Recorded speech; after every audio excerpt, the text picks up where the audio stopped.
राम।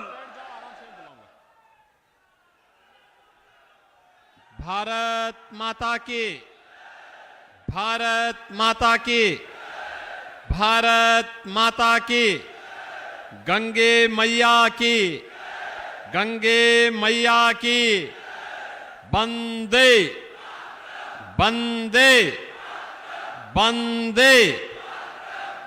शाहजहांपुर के हनुमत धाम की बजरंग बली और भगवान परशुराम के धाम को कोटि कोटि नमन करते हुए आप सभी ददरौल वासियों का मैं हृदय से अभिनंदन करता हूं, स्वागत करता हूं। मंच पर उपस्थित प्रदेश सरकार में हमारे वरिष्ठतम मंत्री, वित्त और संसदीय कार्य विभाग के मंत्री श्री सुरेश कुमार खन्ना जी, प्रदेश के लोक निर्माण विभाग के मंत्री और अभी हाल ही में पीलीभीत में जो चुनाव संपन्न हुआ है वहां पर भारतीय जनता पार्टी के प्रत्याशी श्री जितिन प्रसाद जी, प्रदेश के सहकारिता मंत्री श्री जेपीएस राठौर जी, पूर्व केंद्रीय मंत्री श्रीमती कृष्णा राज जी, माननीय सांसद श्री मिथिलेश कुमार जी, इस क्षेत्र के लोकप्रिय सांसद और भारतीय जनता पार्टी के प्रत्याशी श्री अरुण कुमार सागर जी, ददरौल उपचुनाव में भारतीय जनता पार्टी के प्रत्याशी और स्वर्गीय मानवेंद्र सिंह जी के सुपुत्र श्री अरविंद कुमार सिंह जी,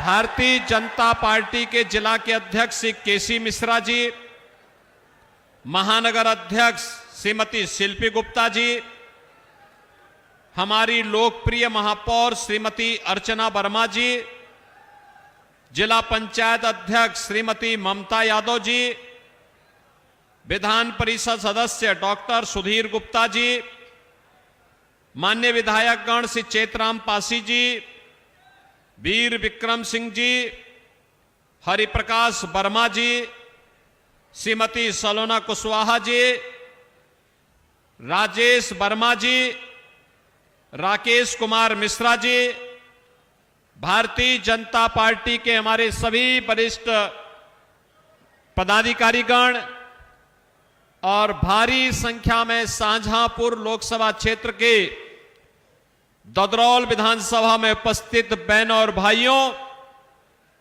मैं काकोरी ट्रेन एक्शन के महानायक पंडित राम प्रसाद बिस्मिल, अस्फाउल्लाह खां, ठाकुर रोशन सिंह की इस पावन धरा को कोटि कोटि नमन करते हुए आप सबका मैं हृदय से अभिनंदन करता हूं।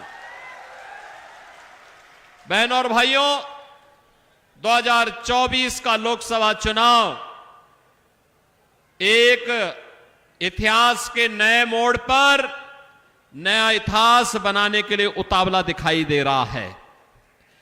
समाजवादी पार्टी और कांग्रेस के नेताओं के चेहरे से उड़ी हुई हवा इस बात को प्रदर्शित करता है कि चुनाव के आधे समय में ही उन्होंने हार स्वीकार कर ली है। बहनों और भाइयों, यह हार तो होनी ही थी। उनकी हार शाश्वत सत्य है,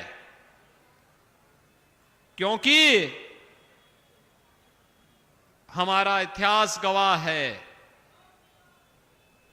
हमारा इतिहास गवाह है, कितना भी बड़ा क्यों न रहा हो, कितना ही शक्तिशाली क्यों न रहा हो, लेकिन अगर रामद्रोही है तो उसका पतन सुनिश्चित हुआ है।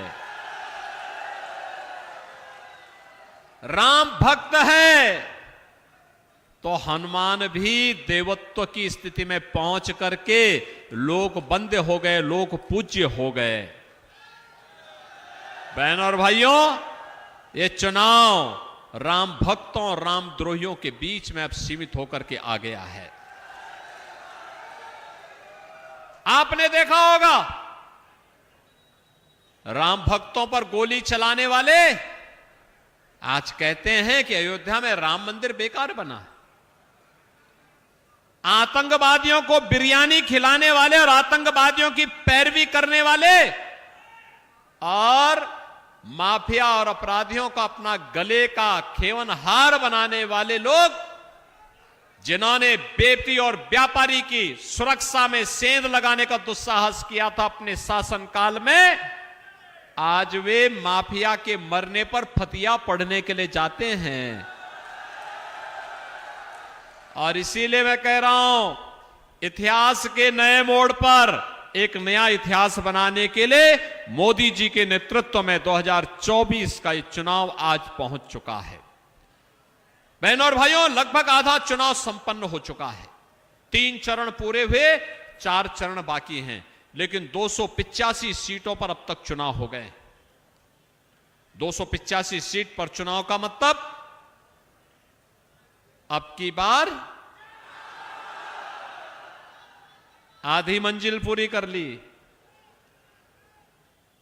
और फिर एक बार मोदी सरकार। तो मोदी सरकार के लिए ही आपसे अपील करने के लिए हम लोग आए हैं।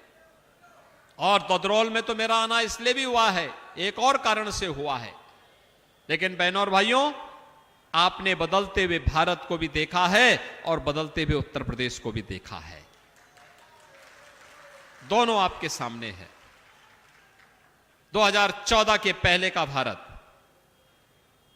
दुनिया में सम्मान नहीं था, सुरक्षा तार तार थी, आतंकवाद और नक्सलवाद सिर चढ़ करके बोल रहा था, विकास के कार्य ठप पड़े थे, भ्रष्टाचार चरम पर था और गरीब कल्याणकारी योजनाओं का लाभ गरीबों को नहीं मिल पाता था।